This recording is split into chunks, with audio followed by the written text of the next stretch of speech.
So like we said in section 5.3, we did a couple of the rules and then I said we would do the rest in the next lesson. So here we are, 5.4, differentiation rules for exponential functions. So basically all of these rules that you see here, 1, 2, 3, 4, 5, 6, are identical, right? Going over them is the same as they were. All of the rules, sum and difference rule is the same as it was, right? Power rule is the same as it was.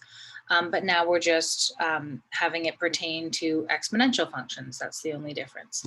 So the rest of the derivative rules also apply to exponential functions. If I let f of x and g of x be differentiable functions and n is an integer, then again, you guys can go through these yourself. We've already gone through all of them. Let's just jump into examples with either a base of e, right? Or like exponential growth or decay with a base of b, and then just go back and relate them to these rules that we already know how to do. So number 1, differentiate, get the derivative. Let me just get my pen here.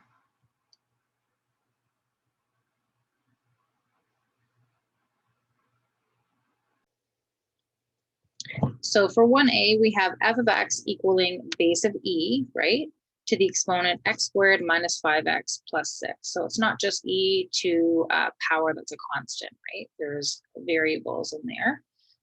So if we take a look at the fact that e would be our outer function, and then x squared minus 5x plus 6 would be our inner function, to get the derivative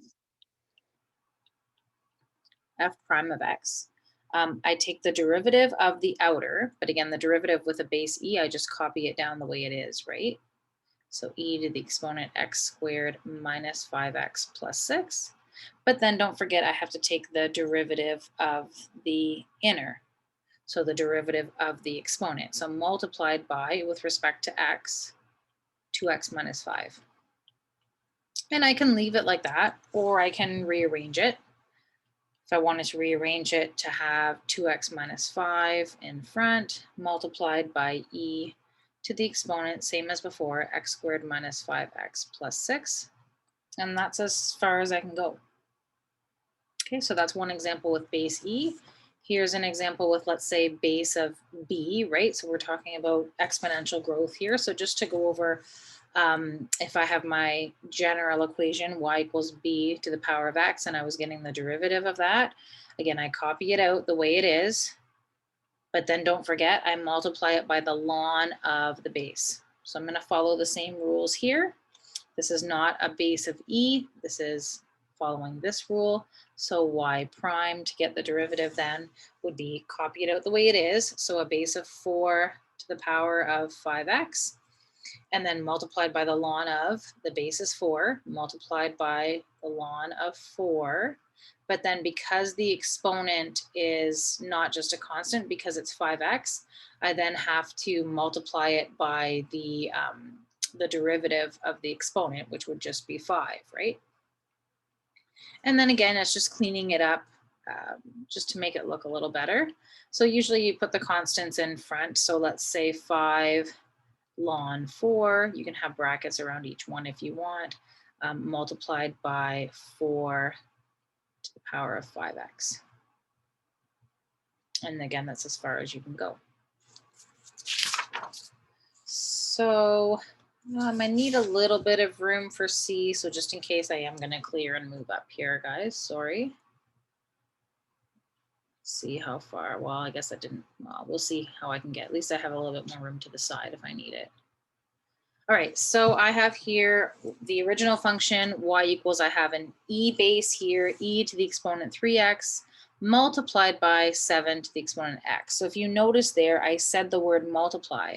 So it's like I have, just to make this a little bit thinner, my pen, I have e to the exponent 3x multiplied by 7 to the exponent x, right? So then I would do product rule. So product rule will be derivative of the first times the second plus derivative of the second times the first. So let's just go like step by step, right? So y prime equals derivative of the first. So the derivative of the first is the derivative of with base e is copy it out the way it is. But then I have to multiply that by the derivative of the exponent with respect to x would just be 3. Then multiply it by exactly what the second term is, 7 to the power of x. Then you've got your plus sign. Multiplied by the derivative of the second. So again, the derivative of the second, be careful here. I'm pretending that this left side, this first term here doesn't exist. So if I'm just looking at 7 to the exponent of x, that's like b to the exponent of x, right? Getting the derivative with b. So it's writing it down the way it is, 7 to the exponent of x, and then remember multiplied by the ln of the base, multiplied by ln of 7, and then multiplying that by whatever the first term is the way it is. So I'm just gonna, look it better here to put brackets around everything. And then how can we clean it up? Can we clean it up? So in terms of this first term here, I can put the constant of 3 in front. So I have 3e to the power of 3x, 7 to the power of x, plus, what can I do here? Basically just not much, just put the ln of 7 in front, maybe, multiplied by 7x, 7 to the power of x, e to the power of 3x. And then if I take a look at what I have here, because again, you might just be thinking, okay, that's as far as I can go, but always just take a peek. You have two terms. Can you common factor anything out?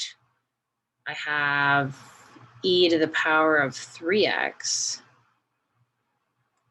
e to the power of 3x, and I also have 7, right, to the power of x.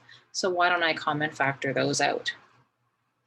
So e to the power of 3x multiplied by 7 to the power of x, bracket, square bracket, would leave me with, I've taken everything out here except for the 3 plus ln of 7. So that doesn't look quite as bad then. Okay, that's as far as I can go.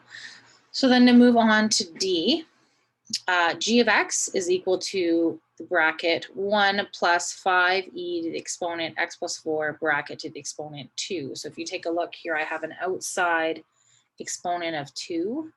So because I have an outside exponent of 2, I would do the power chain rule. Okay, so to start the derivative here, g prime of x, you bring that 2 out in front, right? Copy out the bracket exactly the way it is, 1 plus 5e x plus 4 bracket to the power of 1, but again, it's up to you. You don't have to put that in there. And then again, getting the derivative of the inside, right? So the derivative of the inside, the derivative of the constant, 1 would just be 0. The derivative of base of e here would be exactly as you see it first. So multiplied by 5e to the exponent x plus 4, and then multiplying that by the derivative of the exponent, right, which would just be 1 in this case with respect to x. So then again, just can I clean it up at all? I don't have multiple terms here. I don't have a plus or minus sign, right? But I just have to point out here, I have a constant of 2, a constant of 5, and a constant of 1 that maybe I can put together to look better. So that would be 10 equals 10. So then I've used these just to show you don't have to cross them out, but 10, and then I would put e to the power of x plus 4, and then I'm left with the bracket of 1 plus 5, e to the exponent of x plus 4. And yeah, that's as far as I can go. Okay. This one I've written down, I think I want a little bit more space if I can have it. So I'm going to clear this. I find I can't write that small. Plus I don't want to write too small or else you guys won't be able to see anything from the back of the room there, right? Okay, last one before we get into the second question here, which this question is a little bit longer, so I might just space that out into a second video, I'm thinking, just to take it chunk by chunk. So to finish off, e of number 1, y equals, again, so we've got a base of e here. Numerator, e to the power of x divided by 1 minus e to the power of 2x. So what do we have here? We have a quotient, so we would follow the quotient rule. So again, you can go back up and take a look. So the quotient rule would be derivative of the top times the bottom exactly the way it is. This time it's minus, subtract, derivative of the bottom times the top exactly the way it is, all over the bottom squared. So again, just step by step. So derivative of the top, the derivative of EX we learned a couple lessons ago is still just e to the power of x, multiplied by the bottom, 1 minus e to the power of 2x. That's it. Derivative of the top times the bottom minus, now we're in the second part, derivative of the bottom. So derivative of the bottom is, again, 1 would be 0. And then this would be exactly the way it is, negative e to the power of 2x. But I have to also multiply, don't forget, by the exponent, get the derivative of the exponent. So 2, and then multiplied by the top, the way that it is. That's not supposed to look funny, that 2 is not supposed to be higher. That's just my messiness. All over the bottom squared, 1 minus e to the power of 2x squared. Then obviously there's some more that I can do with it here. So if I were to distribute this into the bracket, and then I could probably multiply these together, right? So I would have e to the power of x. Now I have two bases that are the same, and I'm multiplying. So you add the exponents, right? So first of all, a 1 multiplied by a negative 1, right, would be negative e, and then to the power of 3x. So that takes care of this. And then here I would have a negative multiplied by a negative would be a positive, right? And I would have a constant of 2. And then again, I have e times e to the power of 2x to the power of x. I add them. So e to the power of 3x. Okay, and then all over the bottom squared, sorry. We usually don't do anything with the bottom, right? Take a look. What do I see?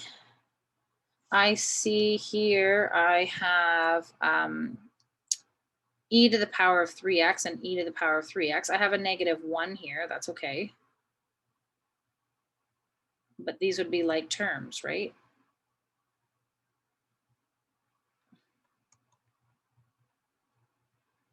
It's delayed because my laptop's dying. Like terms. So then over here, I would have e to the power of x plus, right, negative 1 plus 2 would be positive 1, or you don't have to put the 1 there, e to the power of 3x. Like terms, I leave it the way it is. I just add and subtract the coefficients, right, all over the base. 1 minus e to the power of 2x squared. Now I'm seeing this here. So if there's any further factoring I can do, I might be able to get the numerator to be equivalent to the denominator to cancel anything out, right? So I do see I have a common factor there of e to the power of a single x. So if I were to factor out the e to the power of x, I'd be left with 1, which is helpful. But then I have plus, and then how many do I have left? E to the power of 2x, which is looks somewhat similar, but unfortunately, just showing here, I have 1 plus and 1 minus.